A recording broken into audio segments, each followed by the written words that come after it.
श्री सद्गुरुदेव भगवान की जय।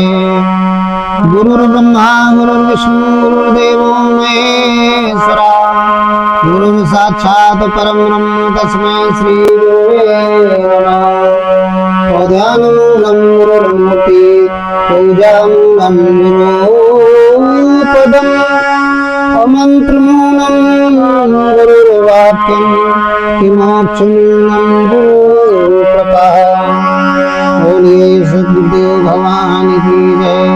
हृदय स्थित आत्मा राम की जय। आज का बड़ा अच्छा प्रसंग है। भक्तकालीन हमारे संत शिरोमणि तत्वदर्शी सदगुरु परम वंदनीय पूजनीय संत कबीरदास जी का प्रश्न है, सत्संग है आज का। किसी जिज्ञासु ने पूछा कि स्वामी जी आप बताएं संत कबीर के अनुसार आत्मा का स्वरूप क्या है। संत कबीर ने आत्मा के स्वरूप को कैसे दर्शाया है अपनी वाणी के माध्यम से, आप इस पर प्रकाश डालें। तो आज का हम प्रसंग लेके आए हैं कि संत कबीर के अनुसार आत्मा का स्वरूप क्या है। तो आप लोग बड़े अच्छे से सुनिएगा, ध्यान से स्मरण करें। देखिए संत कबीर ने आत्मा को बताया है, आत्मा के स्वरूप को बड़ा दुर्लभ बताया है। ऐसा बताया आत्मा का जो स्वरूप है बड़ा दुर्लभ है। ये आत्मा सभी भूत प्राणियों का काल भी है और मित्र भी है, शत्रु भी है।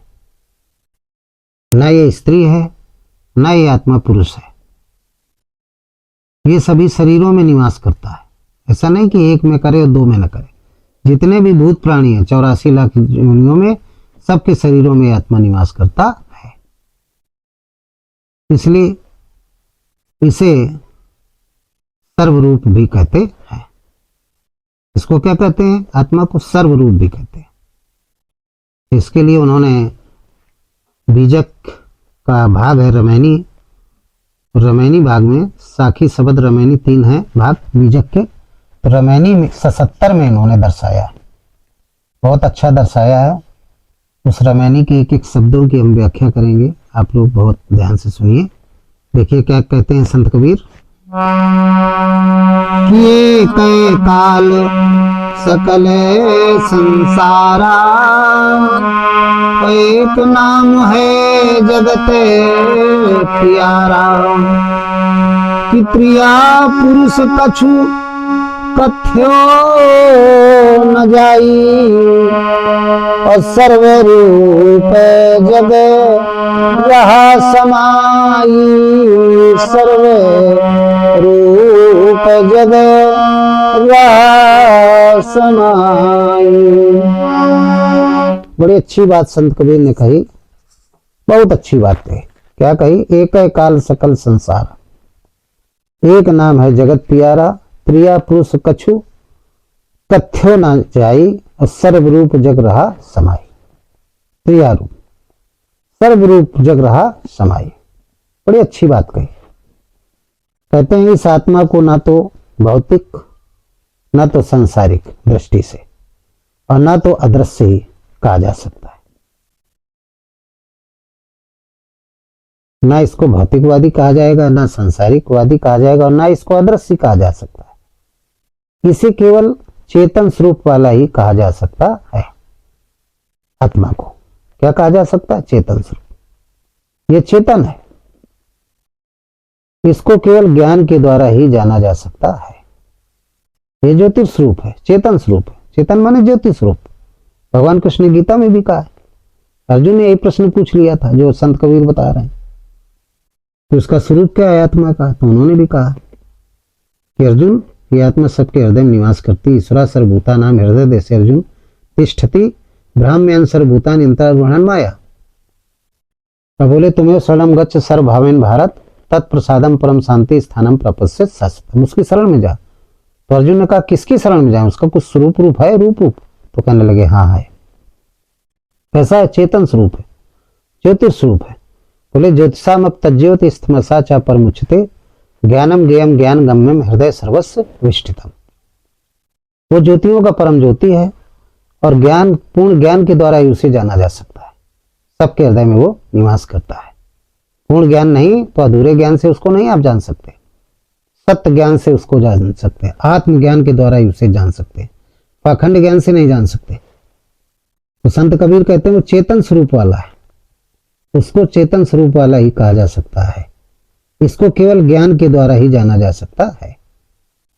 और क्या कहा, जैसे तमाम लोग जीके के में देखो तो कहने 21 ग्राम की आत्मा है, घोषित कर दिया, ये सब पाखंड है।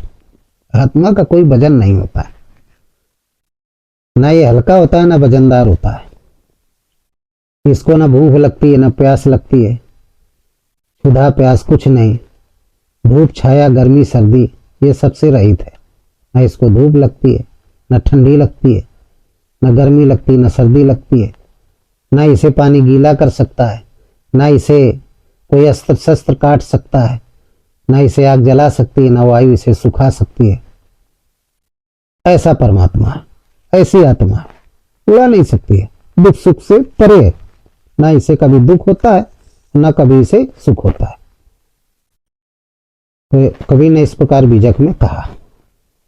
और क्या कहा, इसी से 70 रमणी का अगला भाग है कि रूप निरूप हर जाए नहीं बोली,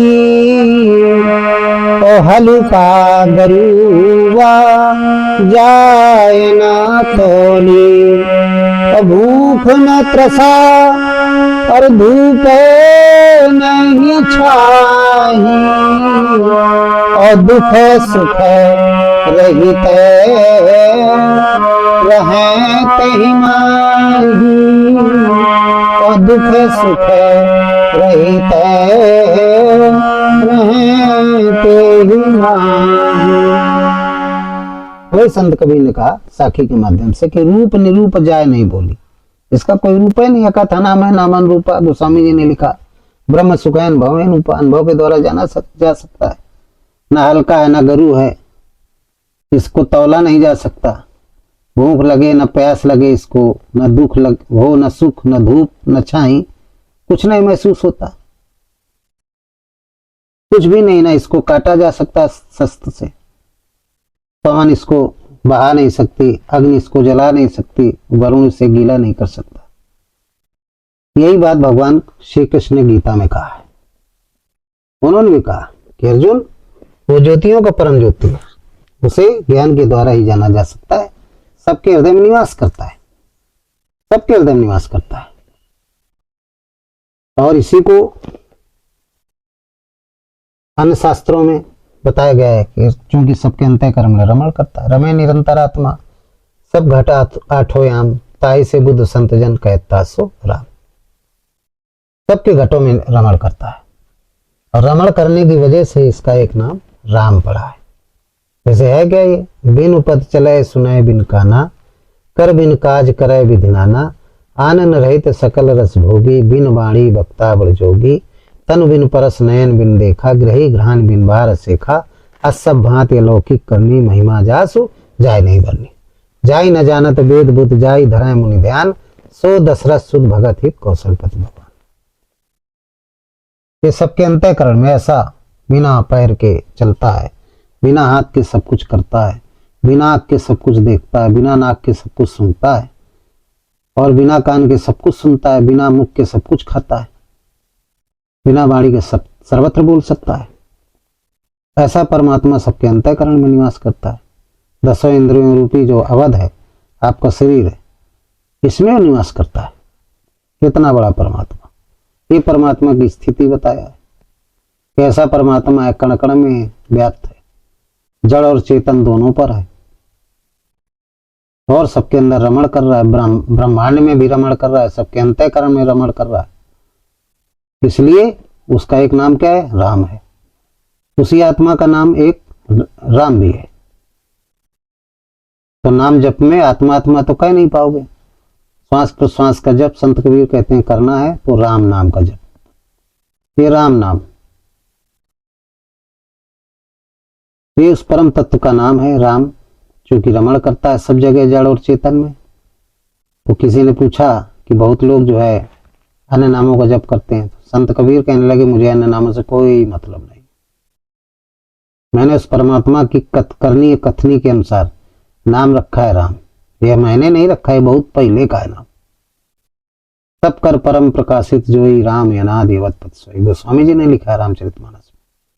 संत कबीर ने भी बताया कि रमण कर रहा है ज्योति के रूप में, चेतना के रूप में, हमारे आप सबके घटों में रमण कर रहा है, इस शरीर में रमण कर रहा है, पूरे स्थूल शरीर में रमण कर रहा है, पूरे ब्रह्मांड में रमण कर रहा है,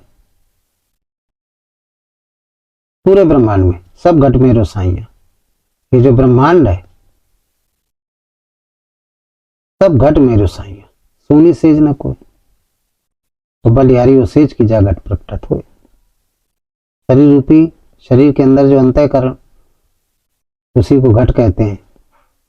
जिस साधक ने अपने अंतःकरण में नाम जप से उसको जागृत कर लिया, वो विशेष हो जाता है, वो बलिहारी हो जाता है। उस ज्योति को जो प्रकट कर लेता है, उस चेतना को जो जागृत कर लेता है, वो बलिहारी हो जाता है। तो जो रमण कर रही चेतना, उसी को राम कहते हैं। मुझे अन्य नामों से कोई मतलब नहीं, मैं केवल उस परमात्मा का जो सच्चित आनंदमय है। जैसे उसका कोई नाम नहीं है, तो स्वामी जी ने से भी पूछा, तो उन्होंने कहा नाम नहीं है, अकथ नामय नामन रूपा और ब्रह्म सुखय अनुभवय अनुपा। नाम और रूप से अनिर्वचनीय है, अनादिकाल से लोग उसका नाम नहीं, जब उसके रूप को नहीं देखा। अच्छा बताइए, किसी का रूप देखोगे, कोई बच्चा पैदा होगा तो रूप देख करके उसकी जो हरकत होगी, हरकत के हिसाब से नाम रखते हैं आचार्य लोग? नहीं लगते हैं पंडित लोग। बच्चा का जन्म हुआ तो तुरंत तो नाम रखा नहीं जाता, जब उसकी हरकतें समझ में आने लगती, सारी इंद्रियां अच्छे से काम करने लगती है, हाथ भी अच्छे से काम करने लगता है, नाक भी अच्छे से काम करने लगता है, वाणी भी, ये पांचों ज्ञान इंद्रियां, नाक कान आंख त्वचा जीभ, ये 5 ज्ञान इंद्रियां, जब ये अच्छे से काम करने लगती है बच्चे की, तो इनको विकसित होने में करीब 3 साल से लेकर 5 साल तक लग जाता है। मिनिमम 3 साल, मैक्सिमम 5 साल। तभी हमारे जमाने में जब नाम लिखाया जाता था बच्चों को,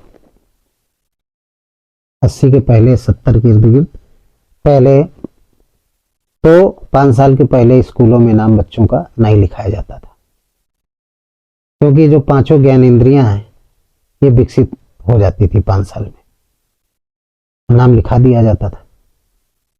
नामकरण भी किया जाता था, तो ऐसे ही नामकरण भी किया जाता था। घर में जो आचार होते थे वो भी नामकरण करते थे। जब इंद्रियां विकसित हो जाती थी, उसके गुणों को देखते थे, उसकी चाल ढाल सब, तब नामकरण किया जाता था कि इसका नाम ये रखा जाए। उसकी गतिविधियों को, उसकी हरकत को देख करके। तो इसकी हरकत क्या है उस परमात्मा की? बिन पद चले सुने बिन काना, कर बिन काज करे बिन नाना, आनंद रही सकल रस भोगी, बिन वाणी भक्ता बड़ जोगी, तन बिन परस नयन बिन देखा, ग्रही ग्रहण बिन बार सेखा, असब भांत लौकिक करनी महिमा जा सुझाई नहीं बनी। ये हरकत है, उस परम तत्व की हरकत है।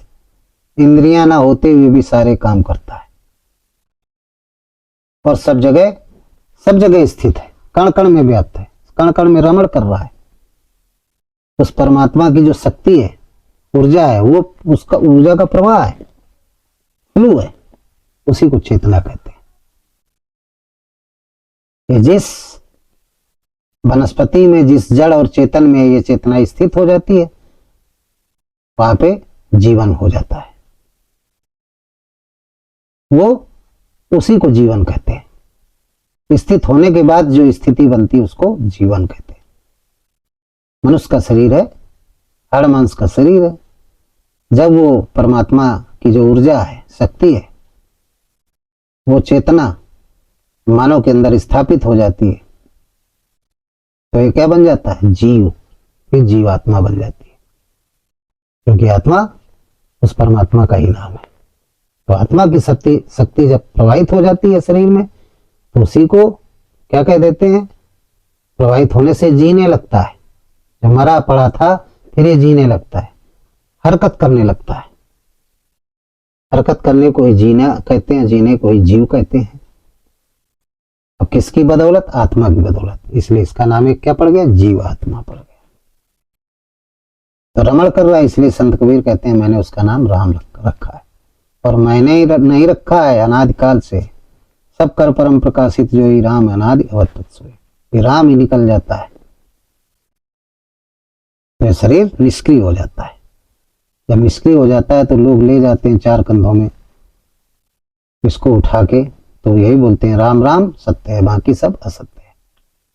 यही सत्य है, ये निकल गया सत्य, तो यह सब असत्य हो गया संसार। तो संत कबीर से पूछा तो उन्होंने कहा और नाम से हमें कोई मतलब नहीं। क्या कहते हैं साखी 76 के अनुसार कि राम नाम अति दुर्लभ है, औरों ते नहीं काम, आदि अंत युग युग कि मोहि राम ही ते संग्राम। राम नाम अति दुर्लभ है, औरों ते नहीं काम, आदि अंत और युग युग कि मोहि राम ही ते संग्राम।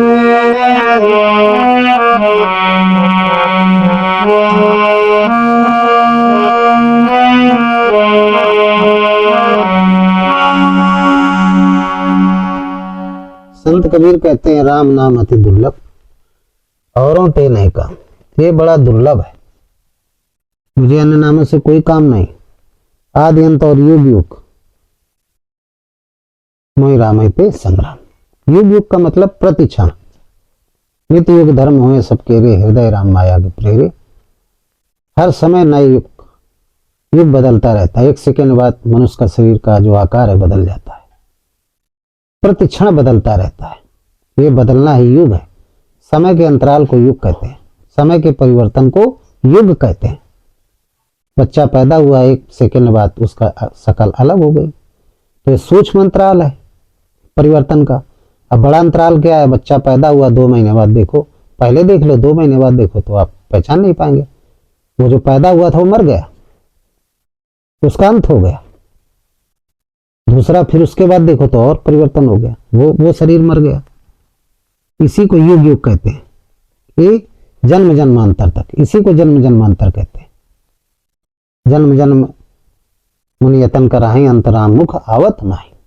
पूरी जिंदगी भर प्रयास करते रहे,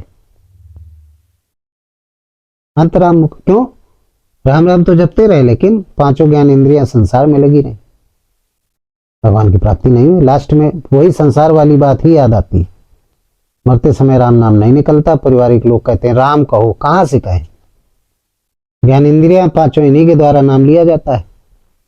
स्मृति में आते हैं शब्द, ये लगी रही बाहर, आंख नाक कान त्वचा जीभ नाक। तो संत कबीर कहते हैं राम नाम अति दुर्लभ, ये बड़ा दुर्लभ है, सुलभ नहीं, इतना ज्यादा आसान नहीं है। और ते नहीं काम, आदि अंत युग युग मोहि राम ते संग्राम। मैं जीवन पर्यंत राम से ही लड़ूंगा, राम नाम के जप रूपी युद्ध ही करूंगा। पश्चिंती विधि में जप रूपी युद्ध होता है, उसी को महाभारत कहते हैं। संत कबीर कहते हैं मुझे उसी से मतलब है और किसी से मतलब नहीं है।